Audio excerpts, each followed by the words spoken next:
तो अब जबकि हमने पास्ट टेंस के बारे में समझ लिया और हमने ये भी देख लिया कि इर्रेगुलर वर्ब्स क्या होते हैं, तो अब हम जानते हैं पास्ट कंटिन्यूअस टेंस के बारे में। पास्ट कंटिन्यूअस टेंस आपको याद होगा, ing is used in expressing present continuous tense. ing का प्रयोग सामान्य काल में लगातार चलने वाले कार्य को दर्शाने के लिए होता है। तो पास्ट में भी क्या है, past continuous tense talks about an action that was taking place in the recent past, यानी कि अभी हाल ही में कोई काम जो खत्म हुआ हो या फिर हाल ही में कोई काम जो चल रहा था। तो ing जो है उसको वर्ब के साथ में जोड़ के और साथ में was और वर लगा दिया जाता है और हम पास्ट कंटिन्यूअस टेंस को दर्शाते हैं। आइए एग्जाम्पल्स देखते हैं इसके।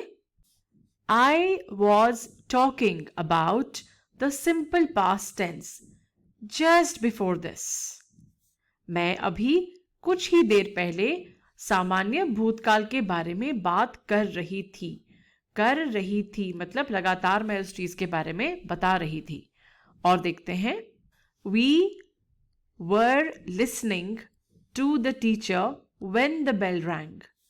जब घंटी बजी हम अध्यापिका या अध्यापक को सुन रहे थे। तो यहां पर भी हमने एक तो वर का प्रयोग किया और साथ में हमने ing लगाया। तो ऐसे करके हमने दर्शाया एक ऐसे कार्य को जो अभी घंटी बजने के पहले ही चल रहा था लगातार। आगे देखते हैं, She was eating, दोबारा से ing आ गया, an ice cream when I met her. जब मैं उससे मिला वो आइसक्रीम खा रही थी। तो हम समझे कि इसमें जो इंपॉर्टेंट पॉइंट्स है, जो सबसे ज्यादा याद रखने वाली चीजें हैं, वो क्या है, I, she, he, it के साथ में हम लगाएंगे was, we, they, you इसके साथ में लगेगा were। तो ये बात आपको याद रखनी चाहिए। जैसे कि you were buying an ice cream when I saw you, जब मैंने तुम्हें देखा तुम आइसक्रीम खरीद रहे थे। तो इसमें हमने वर लगा लिया। अभी तक हमने क्या सीखा, संक्षेप में देखते हैं। हमने सीखा पास्ट टेंस के बारे में, यानी कि भूतकाल। हमने सीखा सामान्य भूतकाल के बारे में। हमने सीखा पास्ट कंटिन्यूअस टेंस के बारे में। हमने जाना ईडी हम कहां पर लगाएंगे और इर्रेगुलर वर्ब्स क्या होते हैं। हमने ये भी जाना कि was के साथ में I, she, he, it लगेगा और we, they, you के साथ में were लगेगा। आशा करती हूं अब तक का ये लेसन आपको अच्छी तरह समझ आया होगा। तो क्यों ना ऐसा करें कि हम देखें हमें कितना समझ आया। तो एक छोटा सा टेस्ट कर लेते हैं। क्वेश्चन नंबर 1 देखते हैं। What do you add to express an action taken in the past? आप ऐसा क्या प्रयोग करते हैं जिससे आप बताएं कि कोई एक्शन यानी कि कोई कार्य पास्ट में किया गया है। बताइए। ठीक है, हम इस्तेमाल करते हैं was and were। Question number 2 देखते हैं। Fill in the blanks using irregular form of the word। यहां पे हमारे पास ऑप्शंस दी गई है 2। हमें देखना है कि इर्रेगुलर फॉर्म कौन सा है जो हम यहाँ पे इस्तेमाल कर सकते हैं खाली स्थान में। I dash to the market। I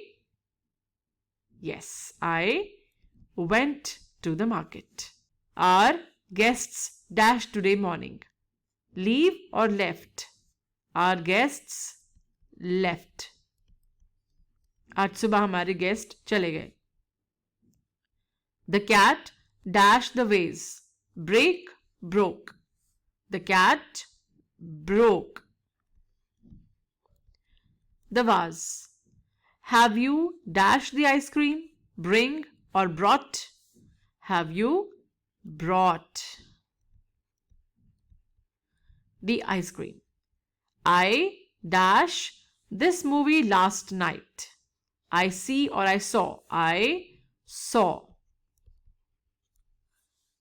उम्मीद करती हूं आपने भी यही जवाब दिए होंगे। एक लास्ट क्वेश्चन और देख लेते हैं। यहां पर हम was या were का प्रयोग करेंगे। I dash learning about the past tense। before the test. I was. She dash going for a walk. When I met her, she was going. They dash playing in the ground when it started to rain. Yes, they were playing in the ground. Last one. We dash just leaving when the teacher called us. We were just leaving when the teacher called us. All right, I hope you answered these ones also correctly. अब आप याद रखेंगे was और were हम कहाँ पे use करेंगे और continuous में हम क्या लगाएंगे.